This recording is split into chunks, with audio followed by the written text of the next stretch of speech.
Right now, another important topic is the person that brings sunlight, whether it's dark, whether it's light, whether it's raining or not.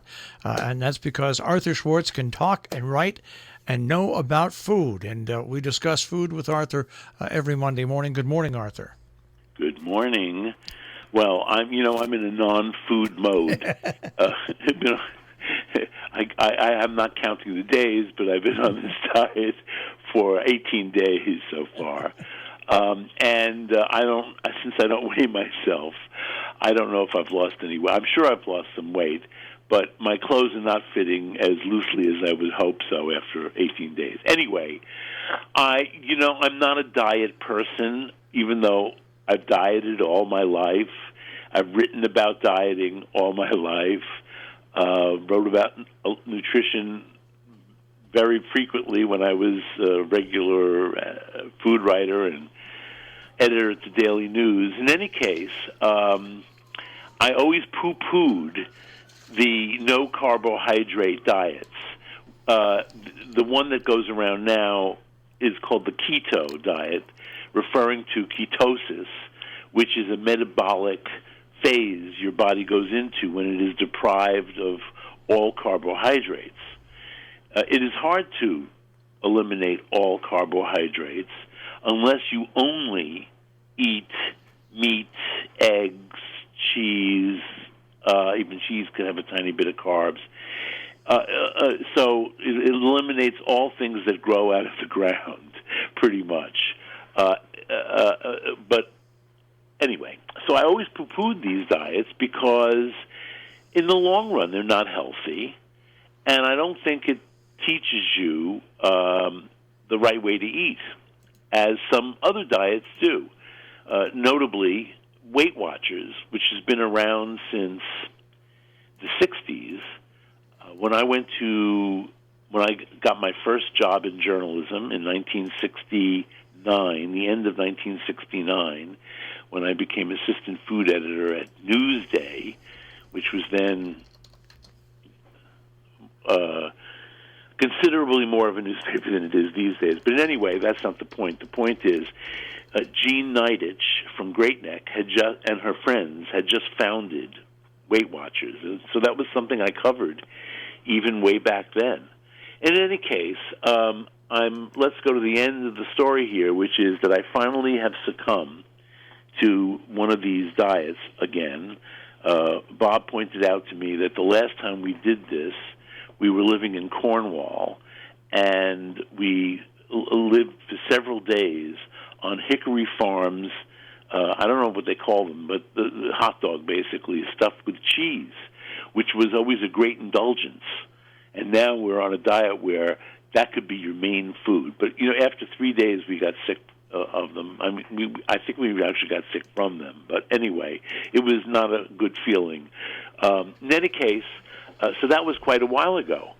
Now, the keto diet, after doing much reading and talking to people who've been on it, is not as severe as some of these other no-carb, ultra-low-carb diets. In fact, I've been finding quite a lot to cook. One thing I'm trying to avoid is thickening with flour or cornstarch, although you can use a little cornstarch. If you're careful about your carbs, you count those carbs. I forget how many, but it's not a significant amount of carbs if you add a cornstarch thickening to something, which is how I rationalized eating some Chinese food the other day, knowing there was going to be cornstarch in it. But a red light went off yesterday because I had some monk fish to cook, and I often cook it in tomato sauce or with a tomato sauce. But the other way that I cook it is with, after it's been cooked, thickening the juices that I've produced in cooking it with egg. Egg is a great thickener. Of course, you have to add it at the very end when you're thickening something, because otherwise you'll end up with scrambled eggs and whatever you're cooking. I'm going to try it today I have some mushrooms that I've been thinking about making cream of mushroom soup, and I think that I could probably thicken that with egg at the end.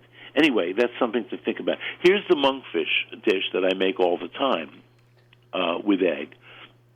It's actually what the Greeks would call avgolemino, which means lemon and egg sauce or soup. But in this case, this dish is, I would say, it's Italian, but I don't know. I made this for Cecilia, who is Italian, once, and she didn't believe me that it could be good, monkfish with onions, because in the south of Italy, and this is true, they rarely put onions with fish. It's usually garlic with fish. So, and by the way, onions do have carbs, so I'm using them sparingly. I'm not eating onions for their own sake, which I am often like to do, fried onions. Anyway, I made it yesterday with garlic. So I sliced, sort of thickish, not thin slices. I would say 5 cloves of garlic. I know Jill hates all this garlic, but this is a garlic flavor that is very, very mellow. It is not a sharp garlic flavor, and it doesn't overwhelm the dish at all. So don't be worried. But you want 5 cloves of garlic, or nice big sized chunky cloves of garlic, and put that in a deep skillet that has a cover with 3 tablespoons of olive oil, and cook the garlic over low heat until it gets softish, but not colored. You don't want it to brown. And then add the monkfish. Now, I had a pound of monkfish, which I cut up in, this is for 2 people, I cut into big chunks. I would say they were 2-inch chunks. You know, monkfish is a fillet because it's just the tail of a fish that you don't want to look at. It is so ugly. And in Italy, they sell them fresh, whole sometimes. And it's a very, very popular fish in the south of Italy, maybe in the north, too. In any case,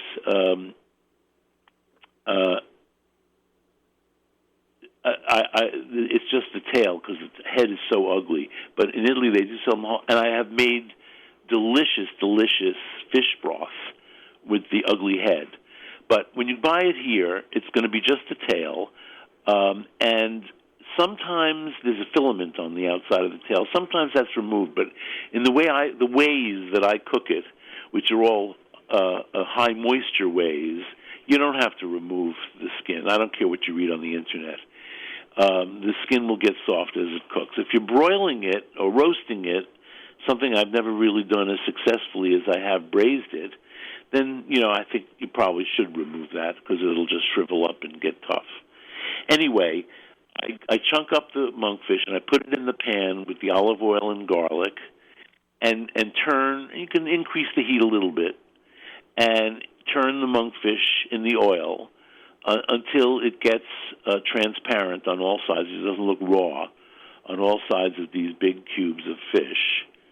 I don't know if I finished saying. I just cut across the tails sometimes because they're not that big, but sometimes they're very big, and you might have to actually cut it in half and then slice across.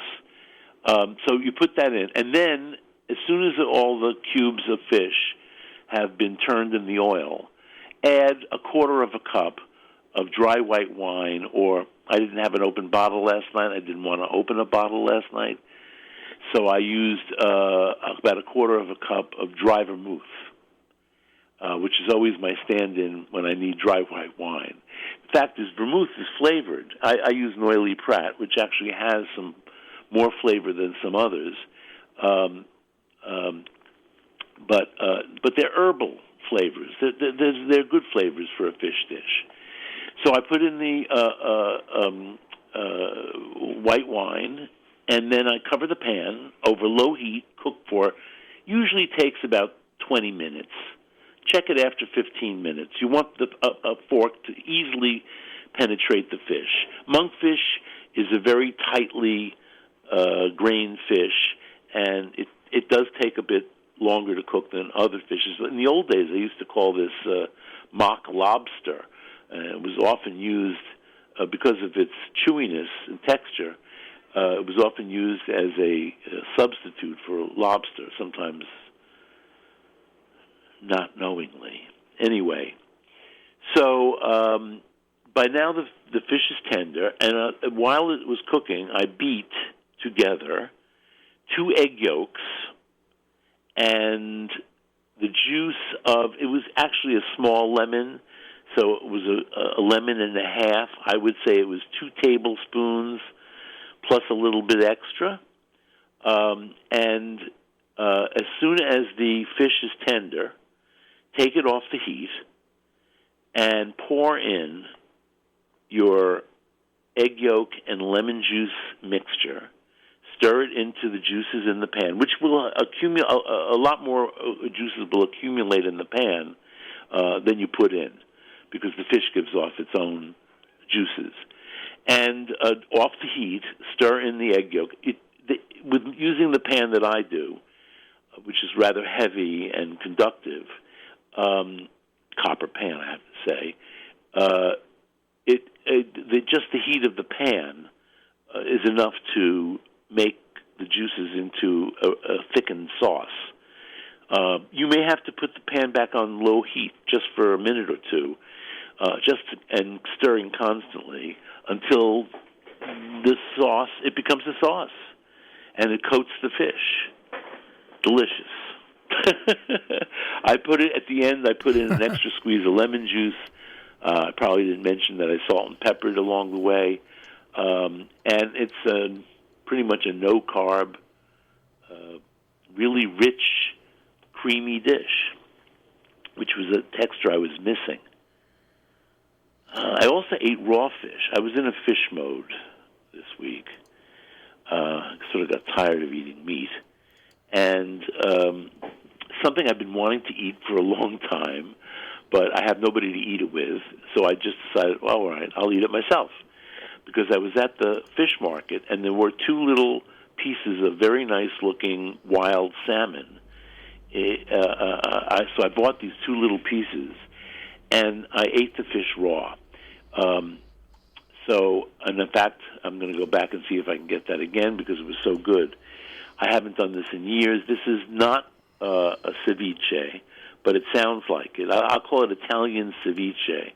I don't remember. I could look this up probably in my files where I got this idea to do this, but it was in a restaurant in Manhattan where they served this as an antipasto, and it's just you can take your salmon and slice it on the diagonal as thinly as you can, as you're capable of doing. Don't worry if you can't slice it that thinly. I'll get to that in a minute. But you want nice, wide slices of salmon if you can. Slice it the way they would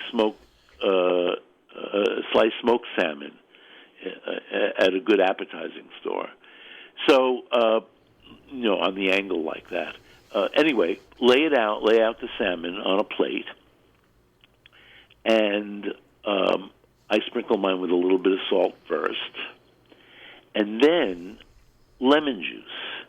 Pour lemon, the juice of 1 lemon was enough for me for this dinner plate full of sliced salmon. And then after the lemon, salt and lemon, your best olive oil, your best extra virgin olive oil, and drizzle that on. And then because it was just for me, I broke up some nice red hot peppers on top. And I actually like it just like that. Almost, it is raw. However, if you like sushi and sashimi, you're going to love this, raw.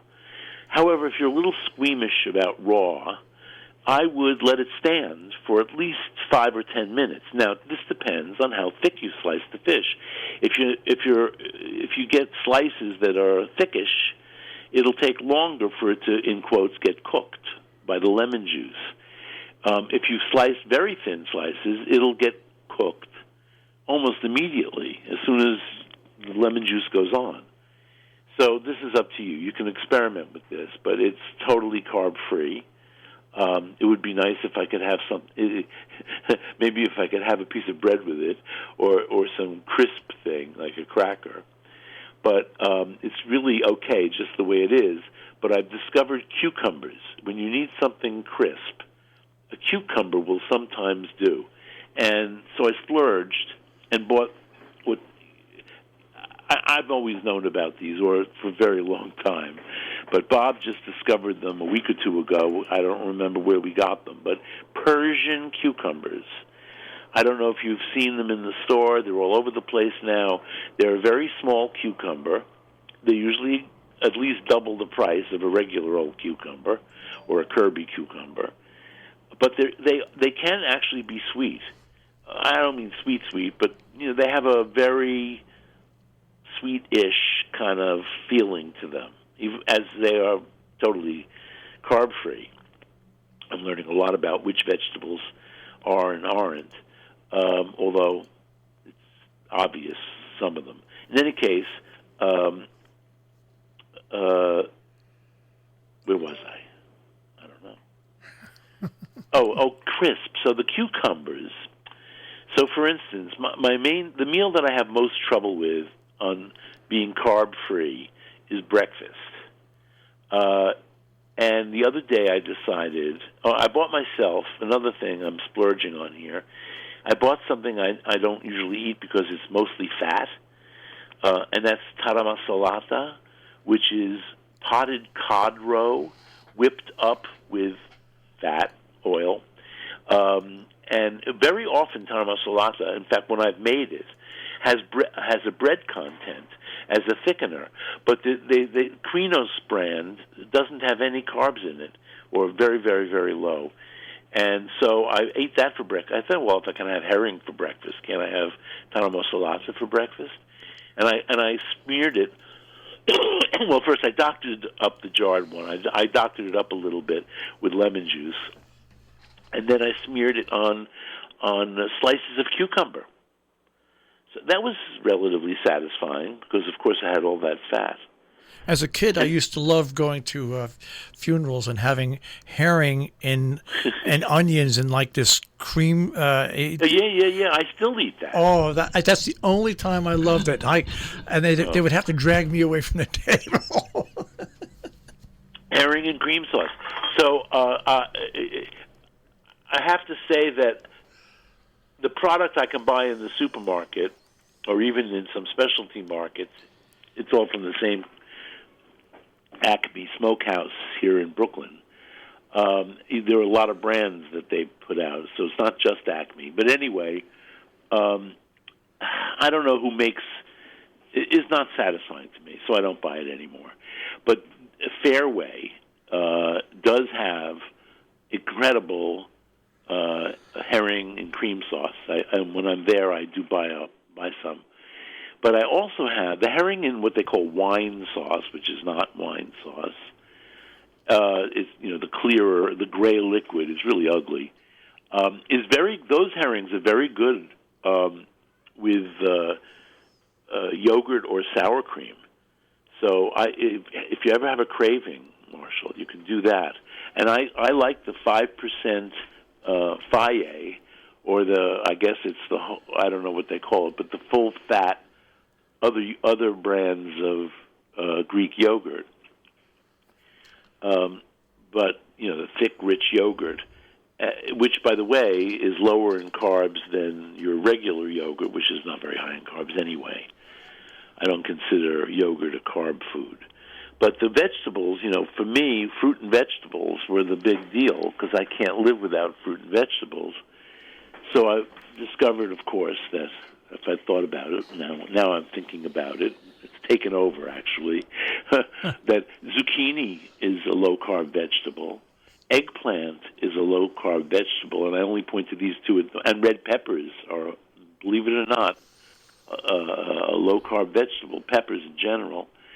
So, and this is the season for all those things. So I made another chanfota yesterday, which I described a few weeks ago, And in fact, I got an email about somebody saying, "Oh, I made it and it was terrific." Well, I'm going to tell you how to make it again. Although it's probably on the website, it's very easy.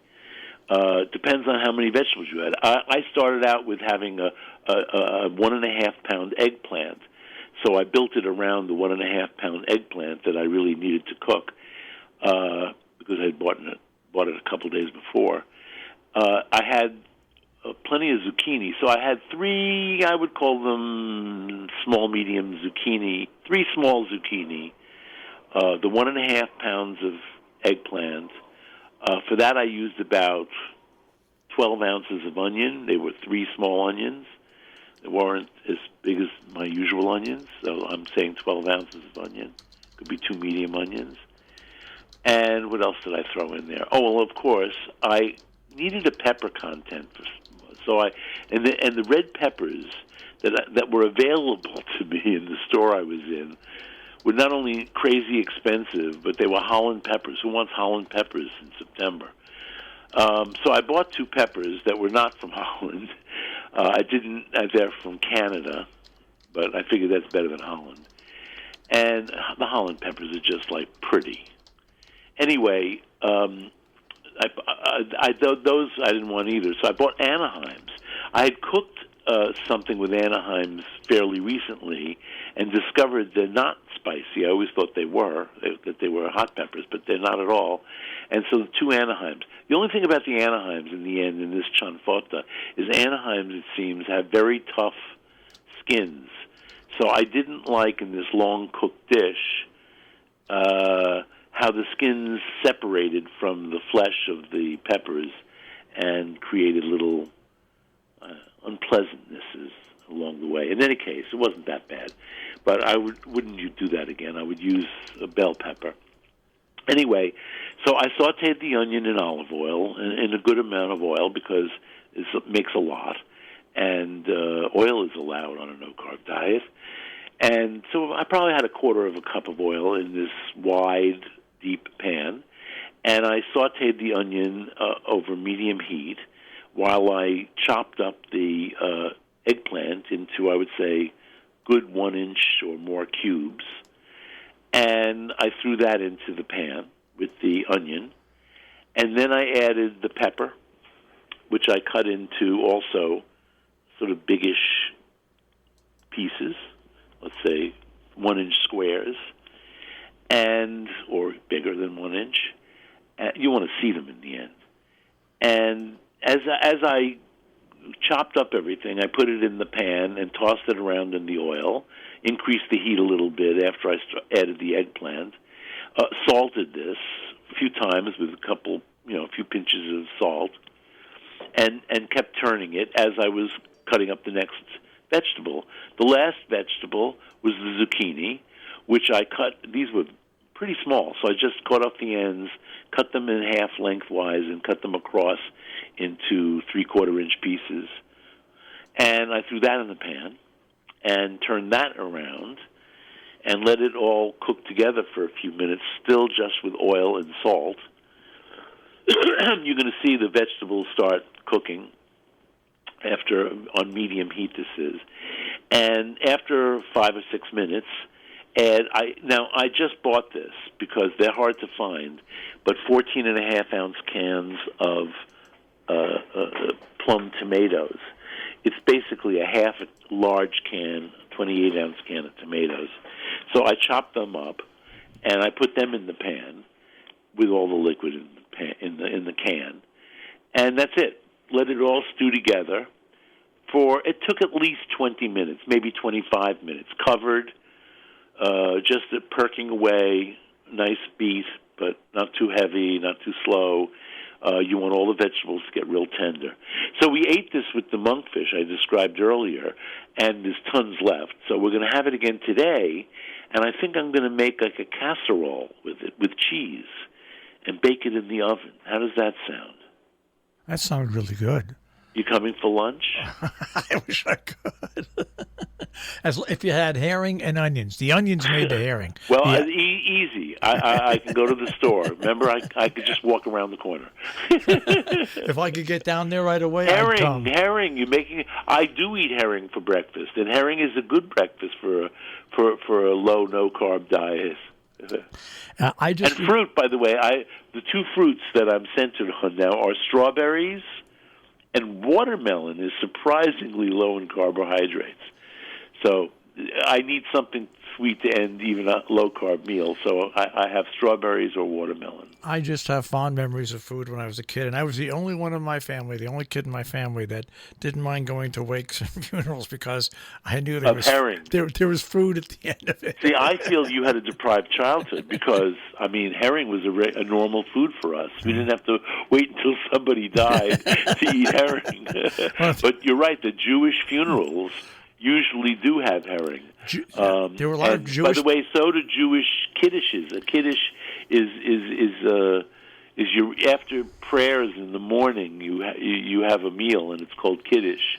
You know, and those meals often, frequently, maybe still, offered herring. You know why? It was cheap food. You know, God, when He allowed me to be born into a family that had Hungarian, German, Jewish cooks. I mean, all love Irish cooks. I mean, I'm telling you, I think that's why I became who I became.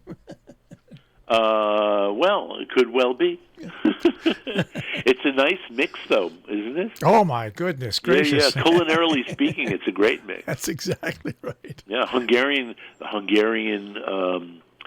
cuisine was, up there with French. It's all comfort food. No, Hungarian was also very sophisticated. And in fact, I always point this out, that when I went to Hungary, this is now 20 years ago, maybe more, there was only one goulash. That's right. but in George Lang's book, which is a historic as well as a contemporary Hungarian cuisine, I think it's called The Cuisine of Hungary, I think there were 12 goulashes. So they lost 11 goulashes by being communist. All right. It's a much diminished cuisine now. Yes. What's left is the comfort food. That's it. All right, Arthur. All right, take care. Have a great week, everybody. And keep on that. Eat hearty, as my grandfather would say. And keep on that diet and keep us updated. Well, I don't know.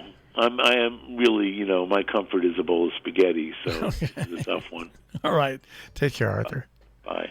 Arthur Schwartz, the Food Maven, here on Robin Hood Radio, also robinhoodradio.com on the web. Providing support for Arthur Schwartz, the Food Maven, John Andrews Restaurant on the Hillsdale Road in South Egremont, 413-528-3467, on the web, jarestaurant.com. Rubiners Cheesemongers and Grocers on Main Street in Great Barrington, 413-528-0488, rubiners.com. Hillsdale Home Chef, more information, 518-325-7000, hgshomechef.com.